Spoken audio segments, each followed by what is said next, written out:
Welcome everyone at our YouTube channel Navodaya point.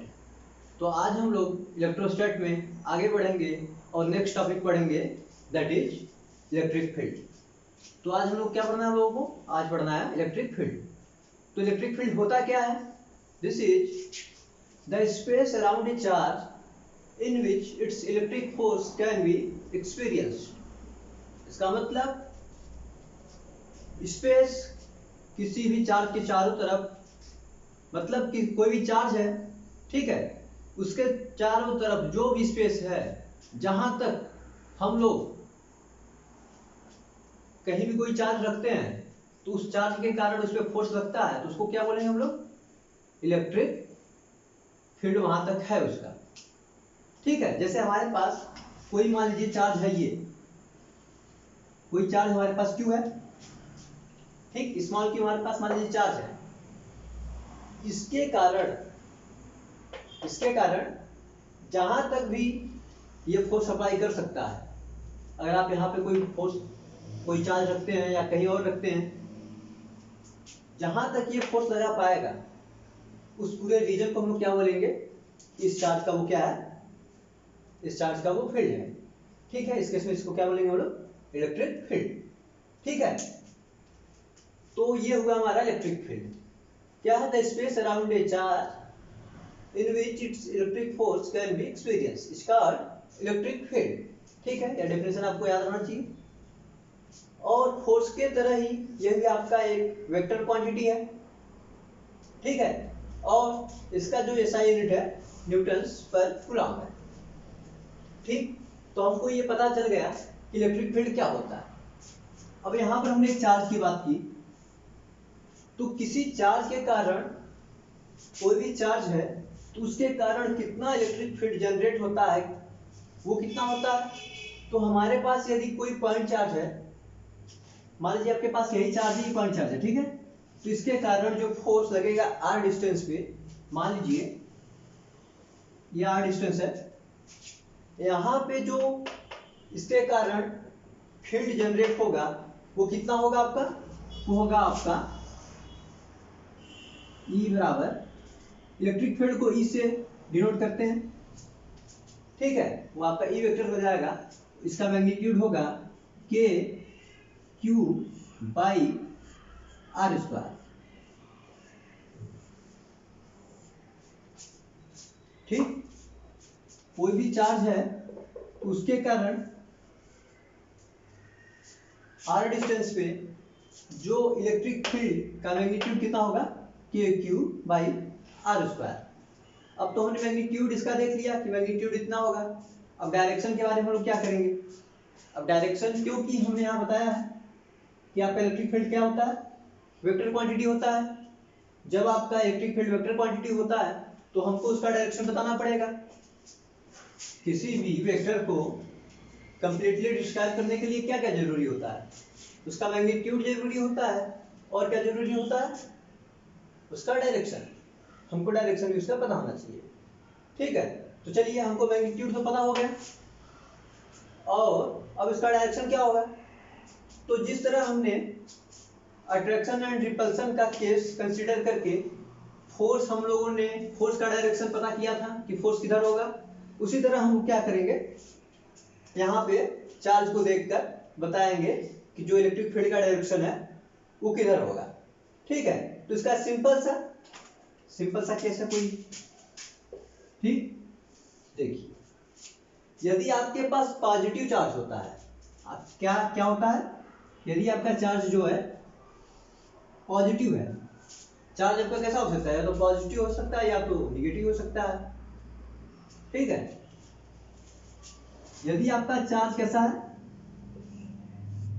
यदि आपका charge positive है तो जो इलेक्ट्रिक फील्ड का डायरेक्शन होगा, इसके कारण वो क्या होगा?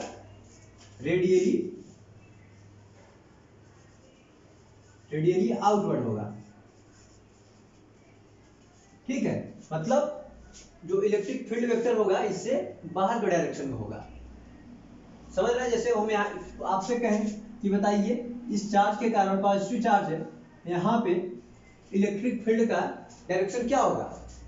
तो इससे दूर की तरफ, इससे बाहर की तरफ, तो किधर होगा? इधर होगा। ठीक है, ये बात समझ में आ रहा है? पॉजिटिव चार्ज के कारण इलेक्ट्रिक फील्ड कैसा होगा, यहाँ पे इसको हम दिखा दे रहे हैं। ठीक, ऐसे होगा इसका डायरेक्शन। पॉजिटिव चार्ज होता है तो ऐसे होगा, सही है। अब वहां हमने पॉजिटिव चार्ज का देखा, तो आप निगेटिव चार्ज का समझ गए होंगे। अगर यदि चार्ज निगेटिव होता है तो क्या होगा, इलेक्ट्रिक फील्ड का डायरेक्शन रेडियली इनवर्ड होगा। ठीक है, क्या होगा, आपका जो इलेक्ट्रिक फील्ड का डायरेक्शन होगा इस केस में ऐसे होगा। ये बात दोनों समझ में आया कि नहीं?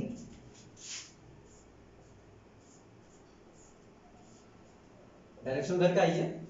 अब जैसे हम कह रहे ये आपका निगेटिव चार्ज है, यदि ये चार्ज कैसा आपका, यदि निगेटिव है तो हम आपसे पूछें कि यहाँ पे इलेक्ट्रिक फील्ड का डायरेक्शन किधर होगा, तो क्या होगा, इधर होगा, किधर होगा, इधर होगा। ठीक है, यहाँ पर चार्ज है, इस पे इसका डायरेक्शन इधर होगा। यदि ये पॉजिटिव चार्ज का केस होता किधर होता, इधर साइड होता। ठीक है, ये लाइन हम चाहे जितना खींच सकते हैं। यह समझ में आ रहा है? तो इससे हमको क्या पता चल रहा है कि डायरेक्शन पॉजिटिव चार्ज के केस में किधर होगा फील्ड का, और नेगेटिव चार्ज के केस में किधर होगा। ठीक है, ये बात हम लोग समझ गए। और वेक्टर क्वांटिटी तो है ही, इसीलिए हम लोग डायरेक्शन देख रहे हैं। तो देखिए, अब हम लोगों ने ये देख लिया कि पॉइंट चार्ज के कारण इलेक्ट्रिक फील्ड कितना होता है। ठीक है, डेफिनेशन भी आप लोगों ने देख लिया, इसको अच्छे से याद कर लीजिएगा, याद हो जाता है, इसमें याद क्या करना है। ठीक है, चलिए तो हम लोग आगे बढ़ते हैं। इसमें तो सब समझ में आ ही रहा होगा, क्योंकि हमने कूलम्ब लॉ में पढ़ा है किसका क्या मतलब होता है। क्यों आपका चार्ज है, आर डिस्टेंस है, जितनी दूरी पे निकाल रहे हैं, के की वैल्यू पता ही है, 1/4 उसका वैल्यू कितना होता है, 9 × 10⁹, ये तो हमको पता है। चलिए तो हम लोग आगे बढ़ते हैं और हम लोग देखते हैं कि कोई चार्ज डिस्ट्रीब्यूशन है तो वहां पे हम लोग इलेक्ट्रिक फील्ड कैसे निकालेंगे। ठीक है, जैसे हम लोग देखते हैं, एक केस देखते हैं अभी, स्क्वायर का केस लेते हैं कि हमें कोई स्क्वायर दिया हुआ है, ये स्क्वायर दिया हुआ है, यहाँ पे चार्ज क्यू है, यहाँ पे चार्ज क्यू है, यहाँ पे चार्ज क्यू है, यहाँ पे चार्ज क्यू है। ठीक है, चारों कॉर्नर्स पे पॉइंट चार्ज रखे हुए हैं स्मॉल को, और इसका डिस्टेंस साइड लेंथ कितना है, a। ठीक है, तो अब आपसे पूछा जाए कि बताइए, जो आपका ये सेंटर है, यहाँ पे क्या इलेक्ट्रिक फील्ड कितना होगा। तो हम लोग क्या करेंगे, अभी तो हमने बस एक चार्ज के कारण निकालना सीखा है। तो ये भी सिंपल था, जैसे हम लोगों ने पिछले क्लास में कूलम्ब लॉ में जो भी क्वेश्चन हम लोगों ने किया था, सुपरपोजिशन प्रिंसिपल यूज किया था, उसी तरह हम लोग यहाँ भी सुपरपोजिशन प्रिंसिपल यूज करेंगे। ठीक है, और क्या करेंगे, वेक्टर सम निकाल लेंगे और हमारा आंसर आ जाएगा। तो उस क्लास में हमने सीखा था कि यदि सिमेट्रिकल चार्ज डिस्ट्रीब्यूशन होता है तो क्या होता है, तो उसके सेंटर पे यदि हम लोग निकालते हैं, फोर्स तो 0 आता है, और हमने सीखा था कि ये सिमेट्री बहुत जगह यूज होगा, सब जगह यूज होगा। ठीक है, तो इस केस में भी वही हो जाएगा। अभी एक बार हम सॉल्व कर लेते हैं। ठीक है, इसको लोग सॉल्व कर लेते हैं एक बार, लेकिन आप लोग देखिएगा तो यहाँ अगर सेंटर पे हम लोग निकालेंगे तो 0 ही आएगा, क्योंकि चार्ज डिस्ट्रीब्यूशन हमारा कैसा है, सिमेट्रिकल है पूरा। तो इसीलिए आपको बताया गया था बात कि सिमेट्री का यूज करना रहता है हमको हमेशा। ठीक है, तो चलिए हम लोग यहाँ पे इलेक्ट्रिक फील्ड निकालते हैं। मान लीजिए ये सभी चार्ज तो सेम है, सबको पॉजिटिव मान लेते हैं, कोई दिक्कत? सबको निगेटिव मान सकते हैं, समझ रहे? चलिए, तो ये लेंथ कितनी होगी? ये पूरी a√2 हो जाएगा, स्क्वायर है तो, और यहां से यहां के बीच की डिस्टेंस a√2/2 मतलब a/√2। यहां आप होगा टोटल का, ठीक है। तो अभी पीछे क्या सीखा? ये हमने सीखा कि यदि पॉजिटिव चार्ज होता है इसके बाहर के डायरेक्शन में इलेक्ट्रिक फील्ड का डायरेक्शन होता है, यदि निगेटिव चार्ज होता है तो ऐसे होगा, ठीक है। ये बात हमने सीखा है। तो क्या करेंगे, सिंपल सा, अब देखिए हमने पॉजिटिव चार्ज लिया है तो यहां से इलेक्ट्रिक फील्ड का डायरेक्शन किधर होगा? इधर होगा। इधर से इलेक्ट्रिक फील्ड का डायरेक्शन इधर होगा, इस वाले का इधर होगा और इस वाले का इधर होगा। ये हमने सीख लिया। तो क्या देख रहे हैं, पूरा सिमेट्रिकल केस है। जैसे मान लीजिए इसके कारण हम लोग यहाँ पे इलेक्ट्रिक फील्ड लिखते हैं, कितना होगा? तो मान लीजिए E1 बोल देते हैं, E1 E2, ये जो लगाएगा E3 बोलेंगे, ये जो लगाएगा इसको E4 बोलेंगे। तो हमारा E1 कितना हो जाएगा? K Q by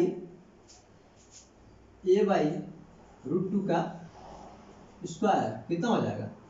2KQ by A square. यह इस डायरेक्शन में, अगर हम लोग यहाँ से निकालेंगे तो ये भी उतना ही आएगा, इसका भी मैग्नीट्यूड वही आएगा, और डायरेक्शन अपोजिट है। और डायरेक्शन अपोजिट है, दो वेक्टर यदि इक्वल मैग्नीट्यूड के हो और उनका डायरेक्शन अपोजिट हो तो उनका रिजल्टेंट कितना आएगा? 0 आएगा। यानी इन दोनों को हम लोग ऐड करेंगे तो हमारा क्या बचेगा? कुछ नहीं बचेगा, 0 बच जाएगा, ठीक है। इसी तरह इन दोनों को भी ऐड करेंगे तो ये भी हमारा क्या बच जाएगा? 0। मतलब यहाँ पे जो इलेक्ट्रिक फील्ड होगा सेंटर पे इसके कितना आ जाएगा? सेंटर पे इलेक्ट्रिक फील्ड हमारा कितना आ जाएगा? 0। ये बात समझ में आ रहा है कि नहीं, कैसे 0 यहाँ पे होगा? यदि नहीं समझ में आ रहा है तो प्लेलिस्ट में जाके इससे पिछला वाला वीडियो देख लीजिएगा, कूलॉम्स लॉ में, आपको समझ में आ जाएगा, ठीक है। वहां पे हमने सॉल्व किया इसको अच्छे से। चलिए, सही है, ठीक। ये हमने सीख लिया कि यहाँ पे क्या होगा? 0 होगा। इसी तरह कोई भी क्या, यदि कोई भी सिमेट्रिकल चार्ज डिस्ट्रीब्यूशन होगा, उसके कारण हम लोग इलेक्ट्रिक फील्ड यदि निकालेंगे सेंटर पे उस चार्ज डिस्ट्रीब्यूशन के, तो क्या होगा? हमारा जो भी इलेक्ट्रिक फील्ड आएगा 0 होगा, ठीक है।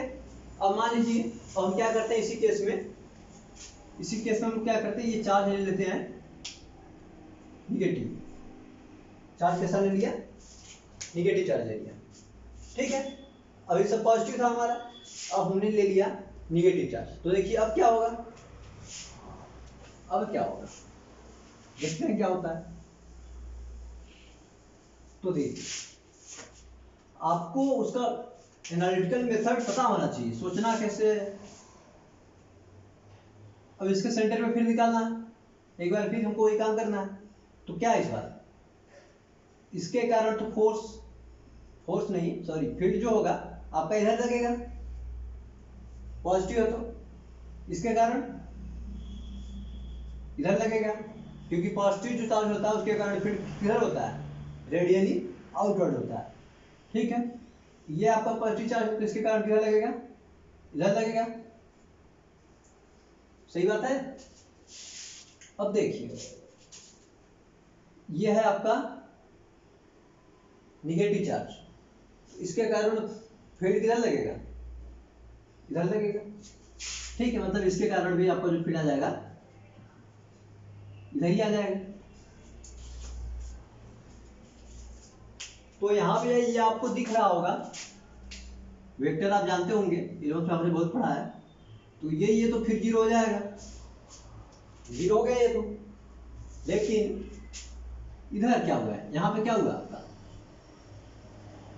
दो वेक्टर आपस में एक ही डायरेक्शन में हो गए, तो इनको ऐड करेंगे तो क्या होगा, दोनों ऐड हो जाएंगे, सिंपल सा। ठीक है, लेकिन दोनों का मैग्नीट्यूड कितना है, E2 एंड E4 कितना होगा, E2 कितना होगा आपका, ये 2k Q by A square होगा, और E4 कितना होगा आपका 2k Q by A square होगा। तो समझ में आ रहा है, अभी पीछे लिखे थे E1 लिखे थे, ठीक है, तो सब तो बराबर ही, सबका मैग्नीट्यूड तो सेम ही आएगा, उस डायरेक्शन का अंतर है। ये बात समझ में आया, ठीक। तो देखिए अब इस केस में क्या होगा, दोनों एक ही डायरेक्शन में आ गया, तो इसको सिंपल सा हम लोग ऐड कर देंगे, E2 एंड E4 को। जब एक ही डायरेक्शन में है, एक ही डायरेक्शन में यदि वेक्टर होता है तो उनको सिंपल सा हम लोग ऐड कर देते हैं, और कुछ तो करना नहीं होता है। कितना हो जाएगा, इसको ऐड करेंगे तो आपका हो जाएगा 4k Q by A square. ठीक है, ये क्या हुआ आपका, सेंटर पे जो रिजल्टेंट इलेक्ट्रिक फील्ड आया। ठीक है, ये हमने सीख लिया। चलिए अब आगे बढ़ते हैं। तो चलिए हम लोग नेक्स्ट एग्जांपल देखते हैं। नेक्स्ट एग्जांपल हमारा क्या है, एक मान लीजिए आपके पास है इक्विलेटरल ट्रायंगल है, यहाँ पे आपके पास चार्ज Q है, यहाँ पे Q है, यहाँ पे -Q है। ठीक, ये आपके पास हुआ चार्ज। अब आपसे पूछा है कि बताइए इसके सेंट्रॉइड पे कितना होगा इलेक्ट्रिक फील्ड यदि आपका क्या जो साइड लेंथ है वो a है। तो ट्रायंगल आपके पास कैसा है, इक्विलेटरल है, और सेंट्रॉइड पे आपसे क्या पूछा है, फाइंड सेंट्रॉइड, फाइंड फील्ड है सेंट्रॉइड, ये आपसे पूछा है। ठीक है, तो हमारे पास फील्ड का फार्मूला क्या है, k q by R square. तो हमको k पता है, q पता है, r हमको पता करना होगा हर केस में, इसके लिए r कितना होगा, इसके लिए r कितना होगा, इसके लिए r कितना होगा। सेंट्रॉइड भी पूछा तो सबके लिए r तो बराबर ही होगा। ठीक है, तो हम लोग देख लेते हैं कि ये r आखिर है कितना, ये जो आपका r है कितना है। ठीक है, चलिए देख लेते हैं, ये आपका r कितना हो जाएगा, यही साइड, ये यही लेंथ हमको निकालना है, ये लेंथ r के लिए तो यही लेंथ होगा। ठीक है, तो ये कितना हो जाएगा आपका, ये हो जाएगा आपका a/2 हो जाएगा, और ये एंगल कितना आपका पूरा 60 है, तो ये कितना हो जाएगा 30 हो जाएगा, होगा कि नहीं होगा। चलिए तो अब देखिए, अब हम लोग इसमें रिलेशन देख लेते हैं। तो क्या, इसको मान लीजिए ये आपका हो जाएगा x, तो x a/2 बाई x कितना हो जाएगा, cos 30 होगा, सही है ना, कितना हो जाएगा a/2 बाई x, ये cos थीटा ही होगा, तो थीटा कितना है 30 डिग्री है, तो आपका कितना हो गया cos 30, और cos 30 की वैल्यू कितनी होती है √3/2, तो आपका x कितना हो जाएगा a/2 × 2/√3 बराबर कितना हो जाएगा आपका x हो जाएगा। तो x कितना आ जाएगा आपका a/√3। ठीक, मतलब ये लेंथ कितना होगा आपका a√3 होगा, a/√3 होगा, सॉरी। तो इसी तरह ये भी a/√3 होगा, ये भी a/√3 ही होगा। अब हमको यहाँ पे मेन निकालना क्या है, इलेक्ट्रिक फील्ड निकालना है। ठीक है, तो हमारे पास ये साइड लेंथ आ गया, तो हम लोग क्या करते हैं, देखिए इसके कारण इलेक्ट्रिक फील्ड का डायरेक्शन किधर होगा, इधर होगा। इसके कारण किधर होगा, इसके कारण आपका होगा इधर होगा, सही है। और इसके कारण किधर होगा, इसके कारण तो सीधा आपका इसी साइड में होगा। इसके कारण किधर होगा, नीचे नहीं होगा, ऊपर ही हो जाएगा। ये बात समझ में आ रहा है कि नहीं आप लोगों को, बताइए, ये बात समझ में आया कि नहीं। चलिए, समझ में आया होगा, क्यों नहीं समझ में आएगा। तो देखिए ये पूरा एंगल कितना होगा, ये पूरा आपका एंगल कितना होगा, देख लेते हैं। ये कितना होता है आपका 120 होता है, ये 120 होता है, तो ये भी टोटल आपको कितना हो जाएगा 120 ही हो जाएगा। ठीक है, समझ में आ रहा है कि नहीं, दिख रहा है। जैसे देखिए ये छोटा ले लेते हैं ट्रायंगल, हम लोग तो यही बढ़ाए आगे, तो ये 30, ये 30 डिग्री, ये 120 हो जाएगा, तो ये भी कितना हो जाएगा 120 हो जाएगा। और ये वाला जो ये वेक्टर आपका इसके पूरे बीचों बीच है। ठीक है, तो सबका मैग्नीट्यूड मान लीजिए हम लोग ए ले लेते हैं, ई ले लेते हैं। इसका जो मैग्नीट्यूड है ई, इसका मैग्नीट्यूड ई, इसका मैग्नीट्यूड ई। क्यों सबका ई, सबका मैग्नीट्यूड ई क्यों होगा, सबका मैग्नीट्यूड बराबर क्यों होगा, मैग्नीट्यूड बराबर इसलिए होगा कि सबके लिए तो ये डिस्टेंस बराबर होगी, और सबका चार्ज क्या है, सबके चार्ज का मैग्नीट्यूड भी सेम है। तो जो वहां पर इलेक्ट्रिक फील्ड सबके कारण लग रहा होगा, सबका मैग्नीट्यूड सेम होगा, लेकिन सबका डायरेक्शन अलग है। तो डायरेक्शन के लिए हम लोग क्या करेंगे, उससे हम लोग कैसे करेंगे, वेक्टर सम लगाएंगे। ठीक है, चलिए अब इसको हम लोग ऐड करते हैं, इसको ऐड करेंगे तो क्या होगा, इसके और इसके बीच में एंगल कितना है 120 डिग्री है, उसको ऐड करेंगे कितना होगा ई स्क्वायर प्लस 2 ई cos 120 डिग्री, कितना हो जाएगा, ये देखिए -1/2 आएगा, तो 2 से 2 कैंसिल, ए स्क्वायर हो जाएगा, माइनस ई स्क्वायर से plus E square cancel, E square है तो ये क्या हो जाएगा, ये आ जाएगा आपका बाहर। मतलब इन दोनों वेक्टर को, इसको हम लोग ऐड करेंगे। ठीक है, तो कितना आएगा, ई ही आएगा, उसका डायरेक्शन क्या होगा, इन दोनों के बाइसेक्टर पे होगा, मतलब यही आएगा। बाइसेक्टर पे क्यों होगा, क्योंकि यदि हम लोग दो इक्वल वेक्टर्स को आपस में ऐड करेंगे तो उसका जो सम आता है वो उनके बाइसेक्टर पे आता है। ठीक है, और ये पहले से बाइसेक्टर पे था ही। ठीक है, तो देखिए जो पहले से एक वेक्टर ई है यहाँ पे, उसका मैग्नीट्यूड ई है, और एक नया वेक्टर इधर आ गया रिजल्टेंट इन दोनों का, उसका भी ई है। तो इस डायरेक्शन में टोटल आपका इलेक्ट्रिक फील्ड कितना आ जाएगा 2e। इस डायरेक्शन में आपका टोटल इलेक्ट्रिक फील्ड कितना आ जाएगा 2e आ जाएगा।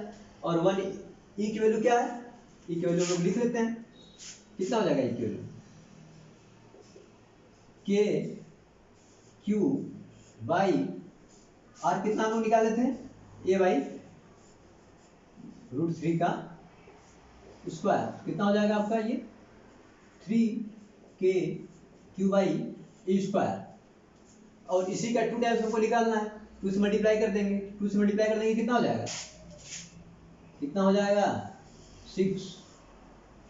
ठीक है, ये आपका हो गया 6k Q by A square, उसका डायरेक्शन किधर हो जाएगा, इधर साइड। ठीक है, ये बात आपको समझ में आया। तो आज के लिए बस हम लोग यहीं पे रुकते हैं, और इसके बाद हम लोग आगे पढ़ेंगे। ठीक है।